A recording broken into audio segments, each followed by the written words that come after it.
this is Rebecca from Papeterie de Choix, and I'm here with an all-new schedule, all-new project. The very first thing that we're going to do in this series is create a mini journal from this little book, and I'm going to go through the process from start to finish. From gutting the book to putting gesso on the cover and putting a fabric cover on, and etc., and we'll just cross each bridge as we come to it. But what I'm going to start with, though, is gutting this little book. Now, when you look for a book to gut, you want to get a book that is loose from the spine here.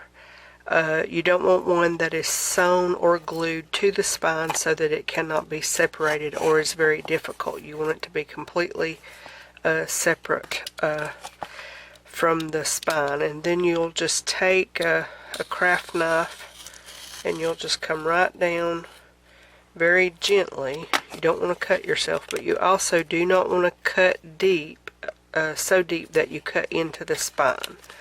So once you've done that, you should be able to just pull it right apart on the one side and then do the other side. And there it is, comes out in one section, and that's just there.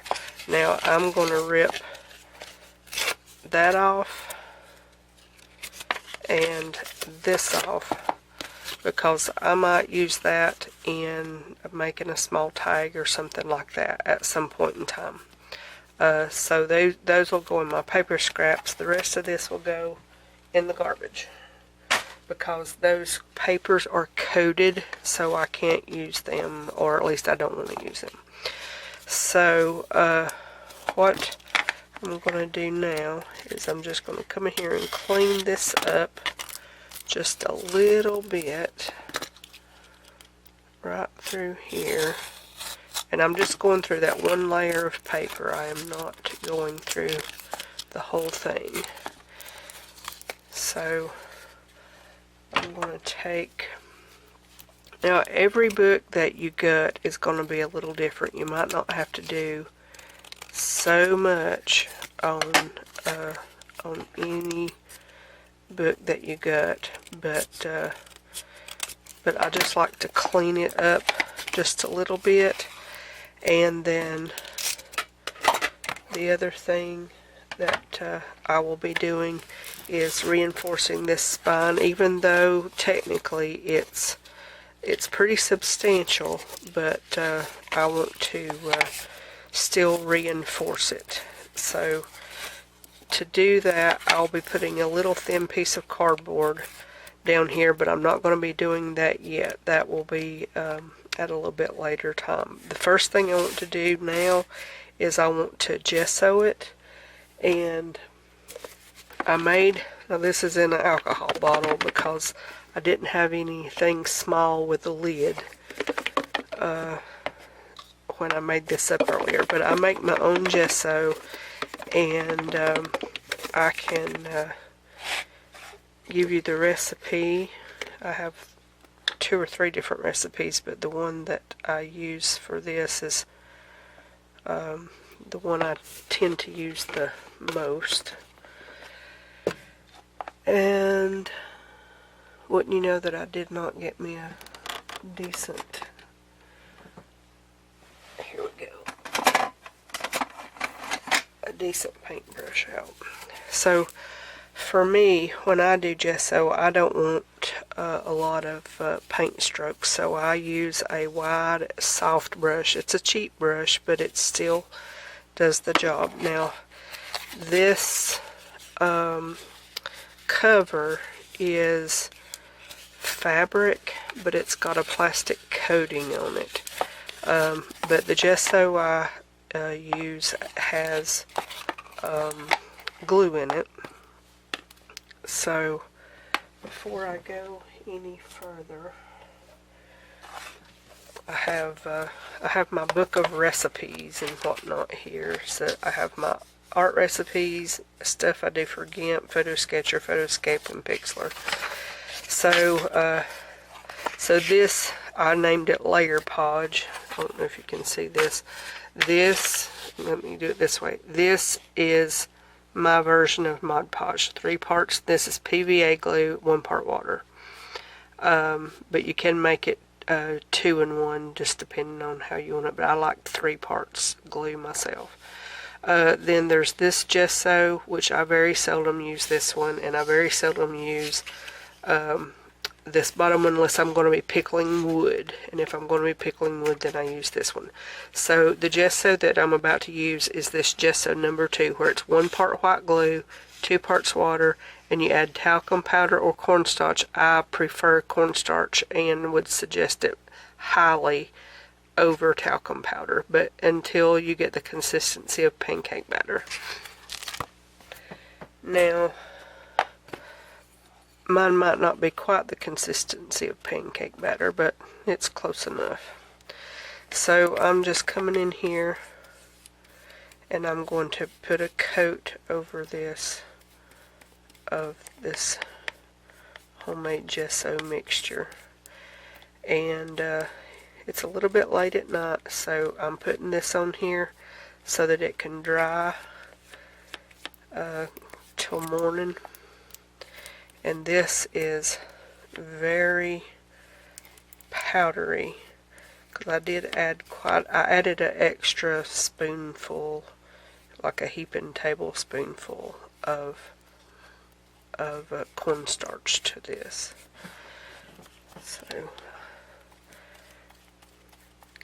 because I wanted it to help cover some of the texture that we're going to have on the front when I flip it over.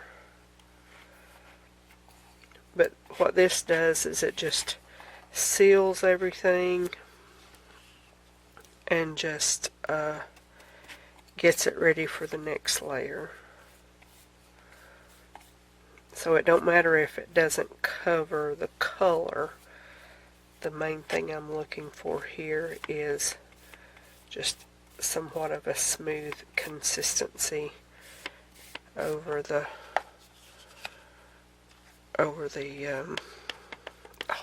whole inside. Alright, now I'm going to put just the rest of what I've got right down through here.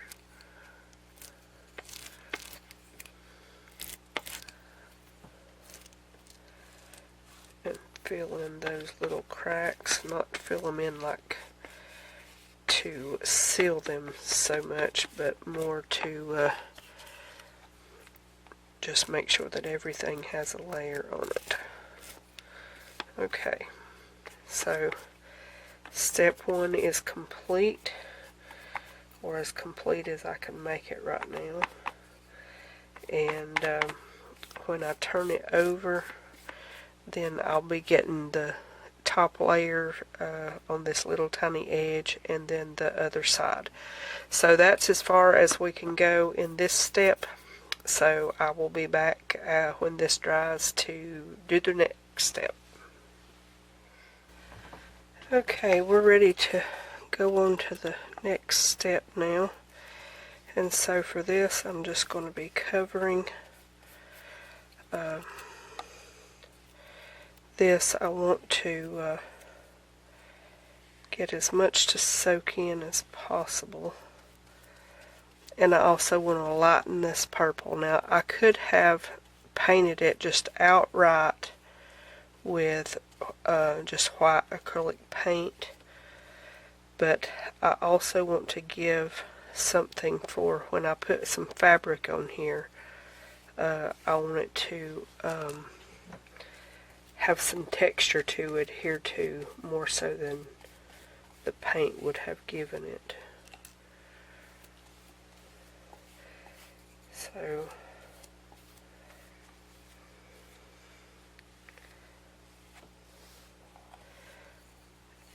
and then after I've done the covers, then I will and it dries, then I'll go around and fill in around the edges. I want to try to not get it to pool near the top, and sometimes that's a little hard to do.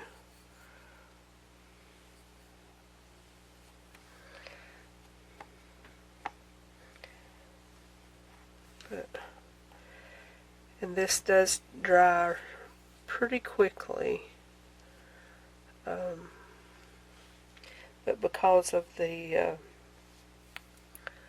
cornstarch, it when it dries, it won't, unless you over mix it, if you or put more glue than you should, then once it dries, the cornstarch will give it a little bit of a powdery feel, which I really, really like, even though technically it's going to be covered up, but I really like how that feels.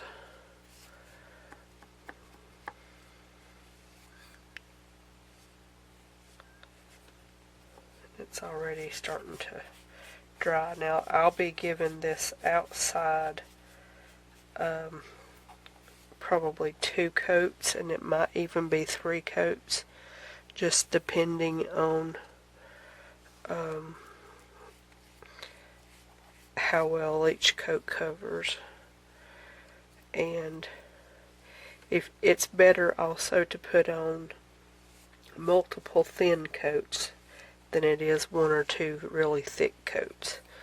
The drying time is less. You have more control over what you're putting down, and it just works out better. I'm going to go ahead and do another coat on this side. You can already see the purple is starting to disappear a little bit, but there we go.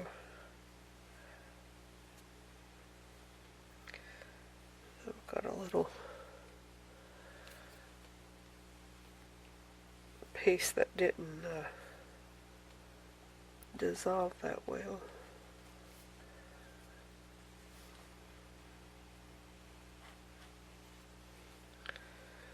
Okay.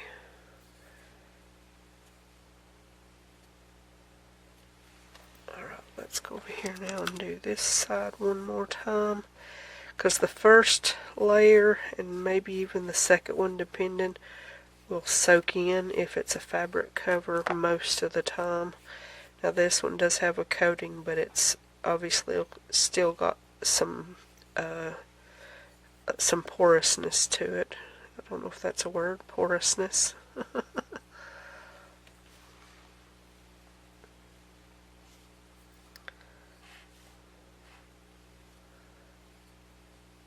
Okay.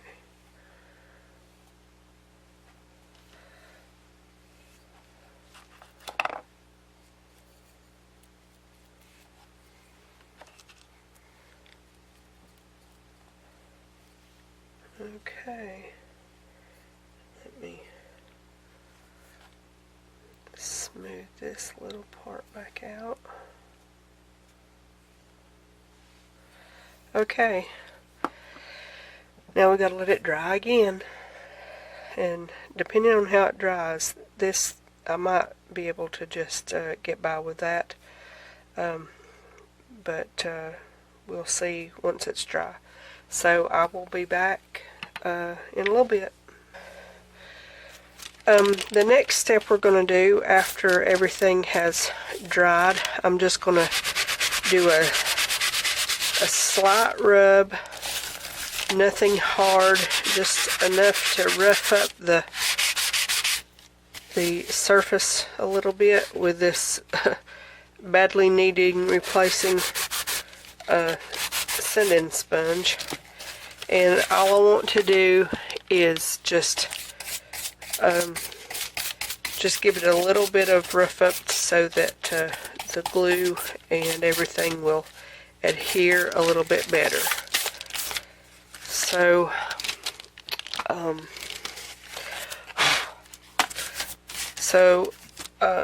that's that step. I mean, literally, that's all that I'm doing there. I'm going to be covering the outside of this with fabric, with this little piece of just plain cotton. But before I do that, I am going to use this brush, I think. Yeah, use this brush. And I have this Fabric Fusion made by Aleene's that I'm going to just paint on here. And just going to run a little bit on one side, but I want a layer. So I'll be just painting it on the flat side. I'm going to try not to go over the surface, the edge, but it probably will a little bit. But that part I will officially do in another step. So I just want it to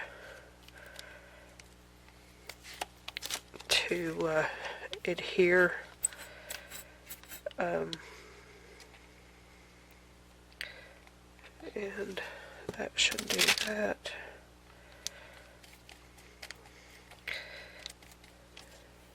And it does dry pretty quick, so I'm trying to just get it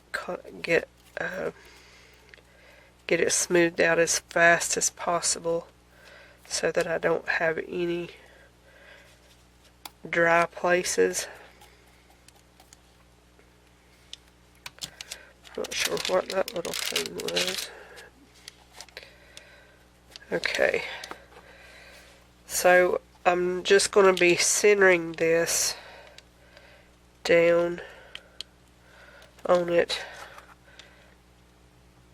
and I'm going to move this because it's got glue on it. So I'm going to come back and get this in a more central position.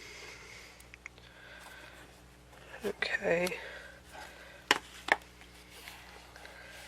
And you want to make sure your fabric goes down in that little crevice. You can use just the handle of something that will just make sure that it sticks down there. You don't want any air bubbles at all.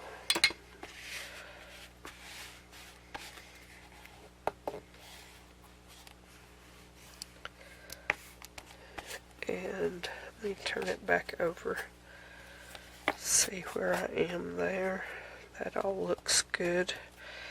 I'll be trimming a little bit of this off, but not a lot. Okay, so this has to dry. When you're making a cover like this, it's about doing and drying, and so it is a little bit of a process, but usually the process is somewhat short. So we'll let that dry, and then I'll be back to carry on to the next step. Okay, the fabric is dry, and you can see the little grooves barely in here.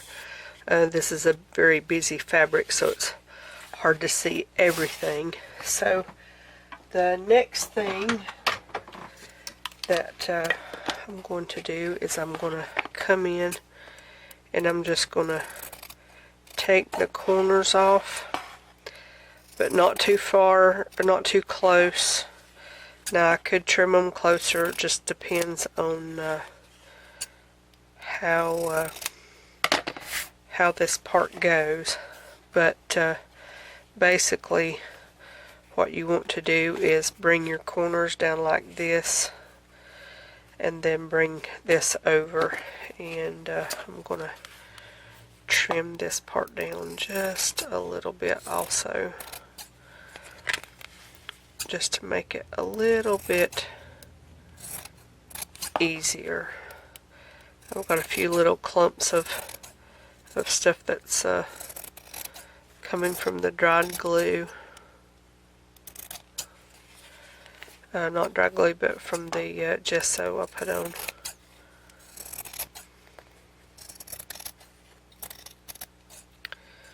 Okay. Alright, so now, wrong brush, I'm going to take just a little bit of this Fabri-Tac, or it's not Fabri-Tac, Fabric Fusion, very similar, and I'm just going to run a very thin bead along this top edge here, and then I'm going to take my brush and just brush it so that everything is evenly coated, and then come around the sides just enough so that I can get that corner down. Now this is where you'll need some little bulldog clips, and I want to put just a little bit more here, because you want your fabric to completely surround what you got here. So I'm going to come down with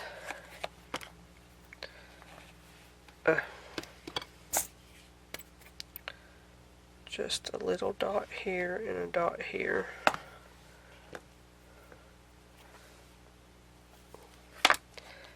And then press it in place on both sides.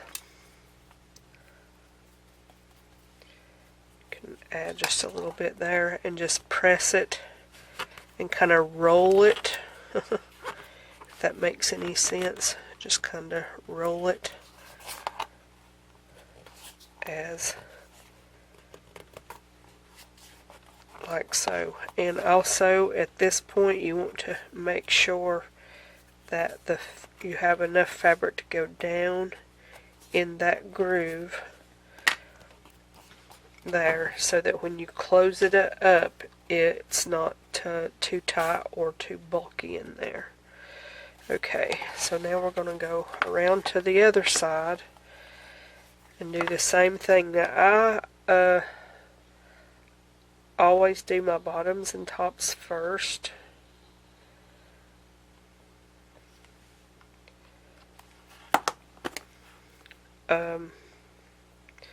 Or the longest sides. If you're doing a book that's kind of a landscape design, then I would do the longest sides first.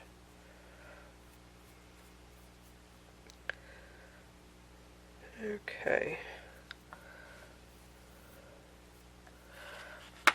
Now, I'm going to do this one the same way.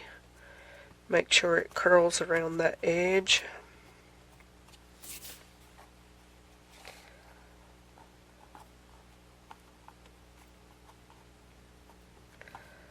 On both sides. I got a little bit more glue here than I should have, but I believe it'll still be fine. It'll just take it a little longer to dry, and it might squish through a little, but that's fine.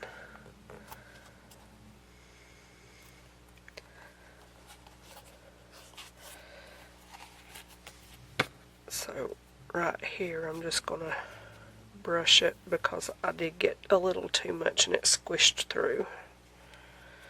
Okay. And then you'll come and do the same thing here. And I've got a little extra on my brush, so I'm going to brush that on. Now, if I did not have this fabric glue, I just recently got it. Well, I've had it 2 or 3 months.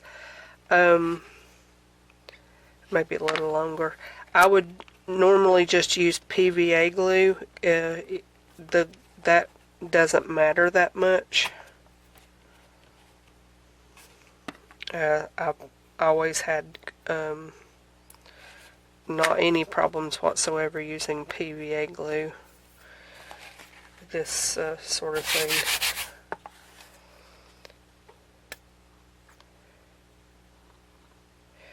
And this is actually sticking pretty good, but on this this central part, I'm going to put a couple of bulldog clips until it dries.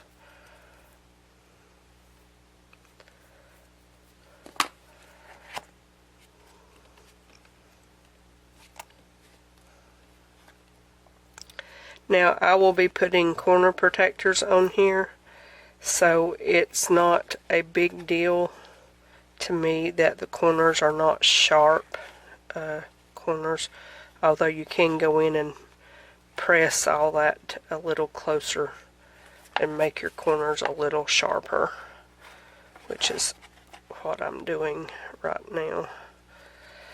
Okay, now I'm going to step away and wash the glue off my hands and then come back and put the bulldog clips around on the corners and in this spot here, and then we'll wait on the next drying session. So you can already see it starting to take shape. It's already starting to look like a new little book. So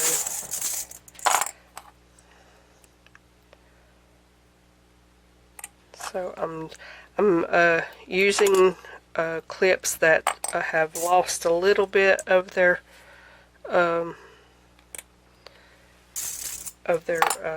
firmness, so that it don't leave marks on my book under the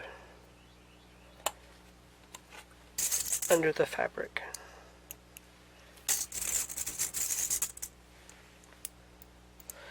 Well,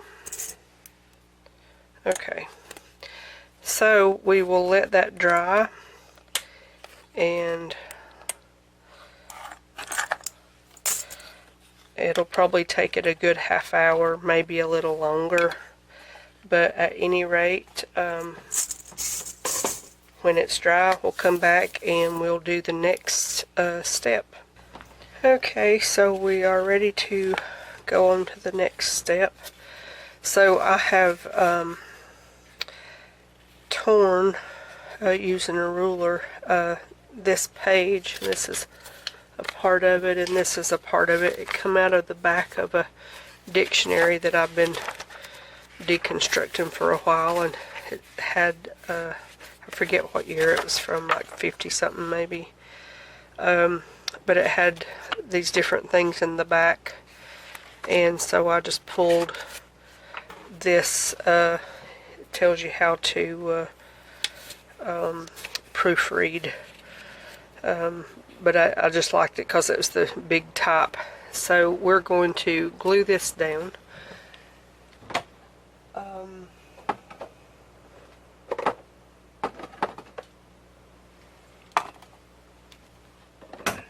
To our inside here, and so for this I'm just using PVA. Since it's small, I'm just using it straight out of the tube, but if it was a bigger book, I would actually use my homemade layer podge, my glue and water mixture, very lightly, and then on this part I'm going to put a little bit of glue stick, just to help give it a little something, because this is I'm just going to put that here. I know I start speaking and then I sort of lose my train of thought. But what I am going to do, I'm going to go around the edges just a little bit more substantially and make sure I have that covered well.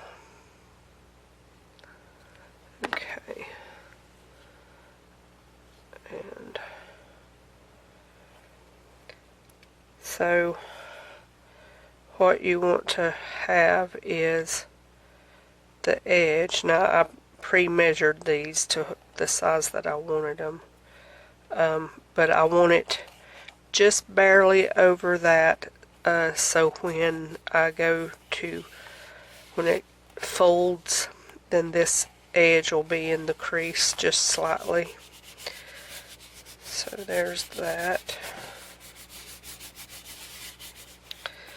And then let's do this one the same way. Now this inside will have pockets and things like that on it. This is just to dress it, so to speak. You know, pockets and tucks and tags and things like that are like accessories. Kind of like when you're putting on clothes, you have the clothes that you put on so that you're not naked, and then you put on accessories like, you know, scarves and hats and ties and whatnot. Well, this is part of the part to keep the book from being naked in that sense. So it's the part that you have to have on. It's a type of end paper that I guess I'm making here from a dictionary page, but it will have pockets on top of it. It's hard to do that one-handed, especially since it's got glue is smushed out.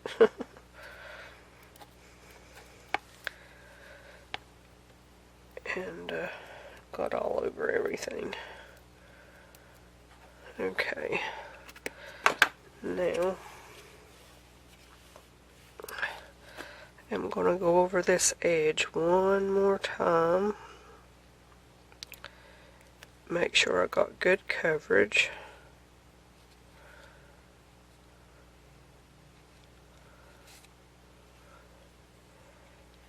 And along there. Now, the thing that I want to do is line it up so that it's as identical as possible to the other side.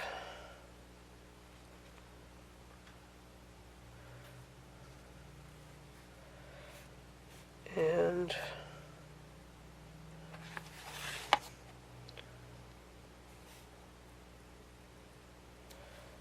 so it might take me a minute to get it all straightened up. Now I did tear the edges so they're not like perfectly straight.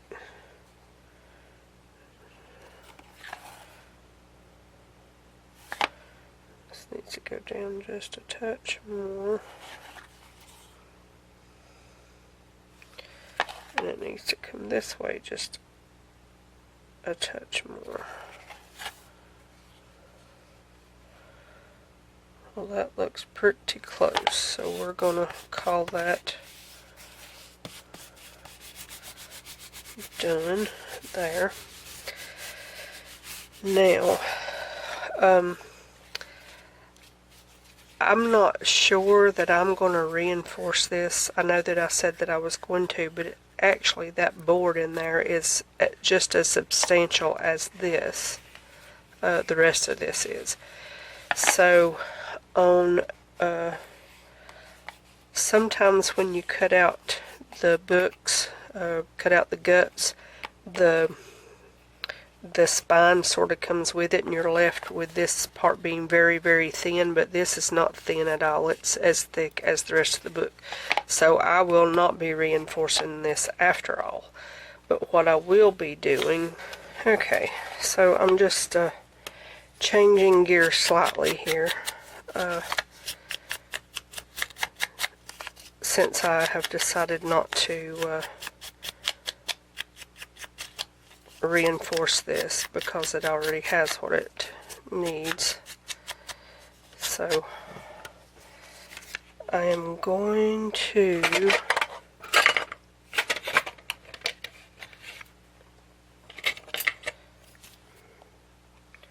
just raise this up just a little bit. If it will come up a little bit. Yeah, there it goes. And I just want to slide,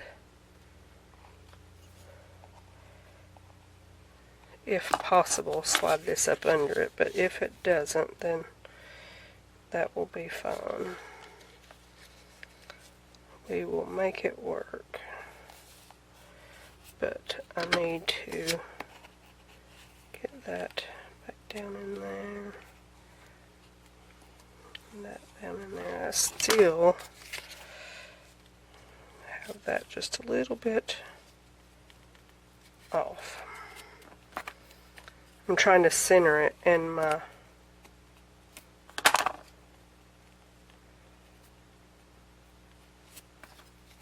and I'm not doing that good of a job centering it so that I get an equal amount down in each one of these little grooves.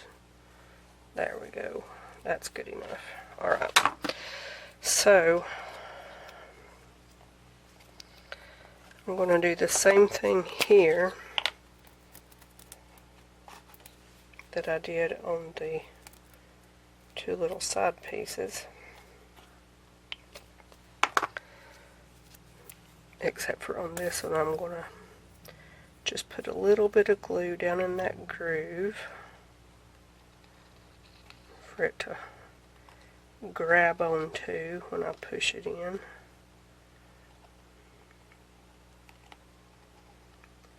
Like so. And then I'm going to come over here and put a little bit right down through here.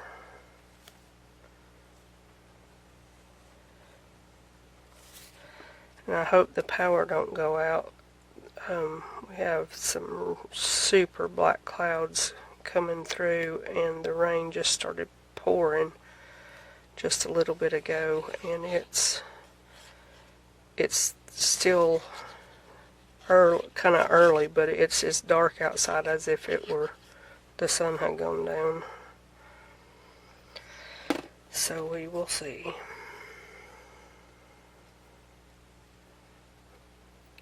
Alright.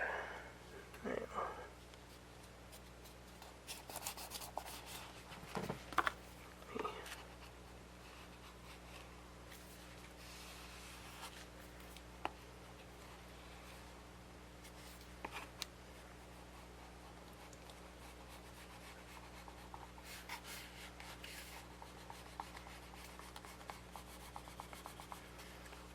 I'm just making sure that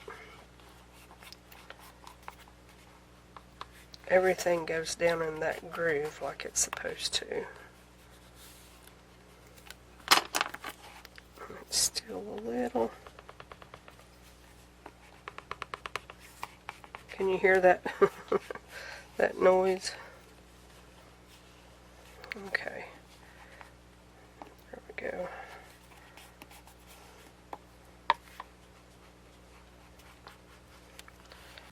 There we go. Okay. Now, guess what? This needs to dry. So this needs to dry, and this is where I'm going to end this part of this part one of the video. And when I come back with the next part, we'll start working on the signatures and pockets and different things like that that's going inside of it, and then get it all attached. So, and then the very last thing I do is put the corners on. So anyway, this is as far as we're going in this part of the tutorial, but there we go, the beginnings of our little baby journal. So thank you very much for watching, and I will be back with some more of this project in the next video.